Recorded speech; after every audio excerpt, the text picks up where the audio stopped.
નમસ્કાર મિત્રો, એકે આહિર ઓર્ગેનિક ફાર્મિંગ યુટ્યુબ ચેનલની અંદર તમારું હાર્દિક સ્વાગત છે। મિત્રો, ખાસ કરીને આજનો આપણો વિડીયો એ છે કે જે ઉનાળુ પાક વાવ્યા છે જેની અંદર ખાસ કરી અને મગ, અડદ અને જે ચોળી જે કઠોળ પાકનું વાવેતર થયું છે મિત્ર, તો ઘણા બધા ખેડૂત મિત્રોનો પ્રશ્ન હતો કે એની અંદર અમારે થ્રિપ્સ આવી ગઈ છે, જે આપણે કુકળ કહીએ છીએ એ આવી ગયું છે। પછી પિયત ક્યારે આપવું, જો પિયત આપીએ તો કુકળ છે વધારે આવે થ્રિપ્સ, અને ના આપીએ તો સુકાવાની બીક રહે। અને એની સાથે ખાતરોમાં કયું ખાતરો આપવા, વોટર સોલ્યુબલ ખાતરો, અને ખાસ કરી અને ઓર્ગેનિકની અંદર પણ ઘણા બધા ખેડૂત મિત્રોનો કે અમે કેમિકલનો ઉપયોગ નથી કરતા, તો એમ અમારે ઓર્ગેનિકમાં શું માવજત કરવી કે જેથી કરી અને અમારા જે કઠોળ પાક કોઈ પણ વાવેલો છે એ સારામાં સારો થાય। તો મિત્રો, ખાસ કરી અને વિડીયો આખો જોજો કે જેથી કરીને તમને તમામ માહિતી છે એ મળી જાય, કેમ કે સ્કીપ કરશો તો તમને પૂરેપૂરી માહિતી છે એ નહીં મળે।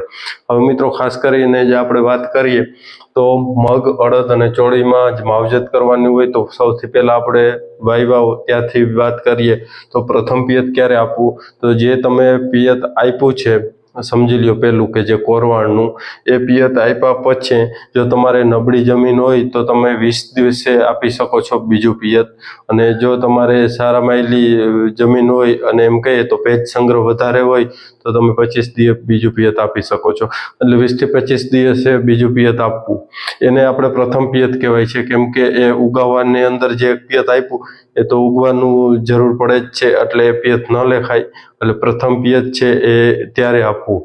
અને ખાસ કરીને ખાતર કયા આપવા, તો મિત્રો ખાસ કરીને કઠોળ વર્ગ છે એમાં રાઇઝોબિયમની ગાંઠો હોય છે કે જે હવામાંથી નાઇટ્રોજન ખેંચે છે, એટલે ખાસ કરી અને નાઇટ્રોજન જે યુરિયાઓ નાખો છો એ યુરિયા ન નાખવા જોઈએ। યુરિયા જમીનને પણ નુકસાન કરશે અને એમાં ઘણું એટલું કામ નહીં કરે, એટલે આપણી ભલામણ એ છે કે યુરિયાનો જેમ બને એમ ઓછો ઉપયોગ કરો। નાઇટ્રોજન વાળા પાકોમાં નાખો જે ઘટતા હોય એમાં બરોબર છે, પણ જે નાઇટ્રોજન જમીનમાંથી લઈ શકે છે હવામાંથી, તો એવા જે પાકો વાવો છો તો એમાં નાઇટ્રોજનનો ઉપયોગ ન કરો। જે આ મગ, અડદ ને ચોળી છે એની રાઇઝોબિયમની ગાંઠ થાય છે, ચણાની અંદર પણ રાઇઝોબિયમની ગાંઠ થાય છે। એ ગાંઠોમાં એ છે કે જે હવા અને જમીનમાંથી નાઇટ્રોજન લઈ શકે છે। તો મિત્રો, ખાસ કરી અને નાઇટ્રોજન ન નાખવું, જો તમારે નાખવું હોય તો સલ્ફર આવે છે, સલ્ફર લિક્વિડમાં આવે છે અને ખાતરમાં પણ આવે છે કે જે પાવડર ફોર્મમાં, તો એ સલ્ફર, ઝીંક એવા જે ખાતર હોય છે એ નાખવા। સલ્ફરનો પણ સારામાં સારો ફાયદો છે કે સલ્ફર છે એ ઝાડનો થોડોક વિકાસ કરાવે છે, એની સાથે જે આમ કહે તો ડાળીઓનો પણ વિકાસ કરે છે, એટલે સલ્ફર જો નાખવું હોય તો સલ્ફર નાખવું। અને મિત્રો, ખાસ કરીને અમારી ભલામણ એ કહે છે કે બેક્ટેરિયાવાળી વસ્તુઓ છે એનો ઉપયોગ વધારે કરો। હવે ઘણા બધા ખેડૂત મિત્રો ઓર્ગેનિક કરતા હશે એટલે બેક્ટેરિયા સાંભળ્યો એટલે સીધા એમ કહે કે જે આપણે ટ્રાઇકોડર્મા, સુડોમોનાસ આવે એ જ બેક્ટેરિયા।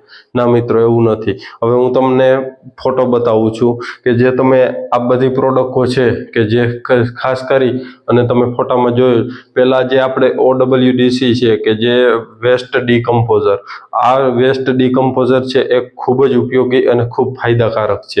એની તમને આગળ હું વાત કરું। પછી ઇકો ફંગીરા કરીને આવે છે કે જે ગમે એ પ્રકારની ફૂગ આવી હોય તો એમાં આનું સારામાં સારું રિઝલ્ટ છે। પછી વામ આવે છે, વામ જે આપણે એમ કહીએ તો કોઈ પણ પાક અથવા કોઈ પણ ઝાડ હોય એના મૂળિયાના વિકાસમાં ખૂબ જ ફાયદો કરતો હોય તો વામ છે।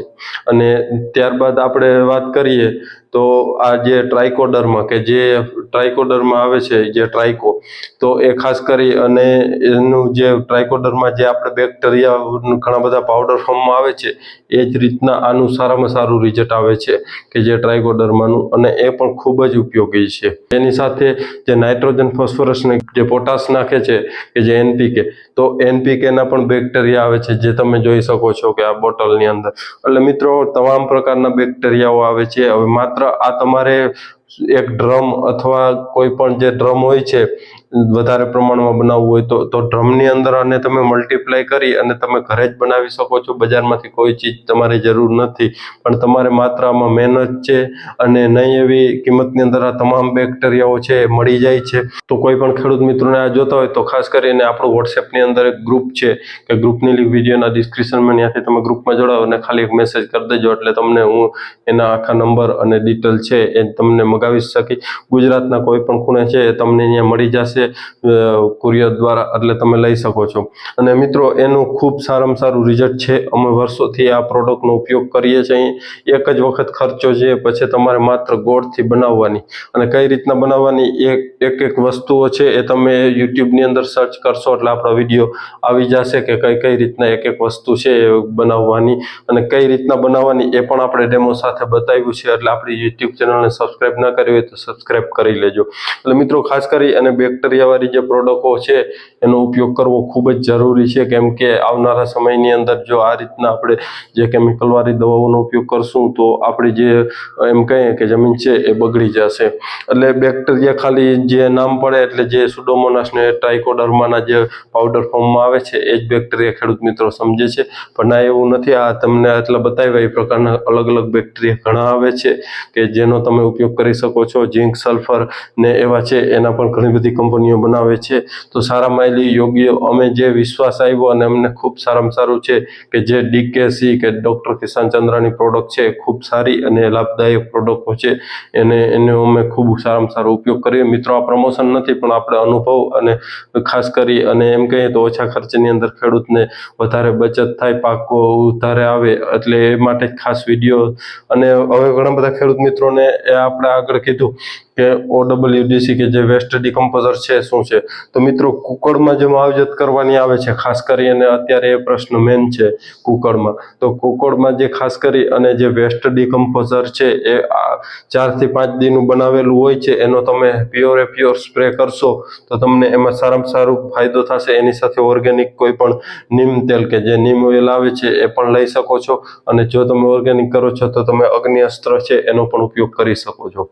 એટલે મિત્રો એવરેજ એમ કહીએ તો ઓર્ગેનિકની અંદર બધી દવાઓ છે, પણ તમારે ટાઈમ અને મહેનત એ પણ ખૂબ જરૂરી છે. એટલે મિત્રો ખાસ એના માટેનો જ વિડીયો હતો. અને હજી તમને આગળ કોઈ પણ પ્રશ્ન હોય તો આપણું વોટ્સએપની અંદર એક ગ્રુપ છે કે ગ્રુપની લિંક વિડીયોના ડિસ્ક્રિપ્શનમાં, ત્યાં તમે ગ્રુપમાં જોડાઈ જાઓ. વધારે માહિતી જોતી હોય તો ત્યાંથી તમને મળી જશે. અને બીજો કોઈ પણ અન્ય પ્રશ્ન હોય અને ઇમરજન્સી પ્રશ્ન હોય તો આપણે આ નંબર ઉપર સંપર્ક કરી વધુ માહિતી પૂછી શકો છો. ફોન કરવાનો સમય રહેશે 10 થી 12 અને 4 થી 6. આ ટાઈમ વચ્ચે તમે ગમે ત્યારે ફોન કરી અને વધારે માહિતી પૂછી શકો છો. અને આ વિડીયો તમને ગમ્યો હોય તો વિડીયોને લાઈક કરજો. ચેનલમાં નવા હો તો ચેનલ સબસ્ક્રાઈબ કરજો. ધન્યવાદ. જય ગૌ માતા.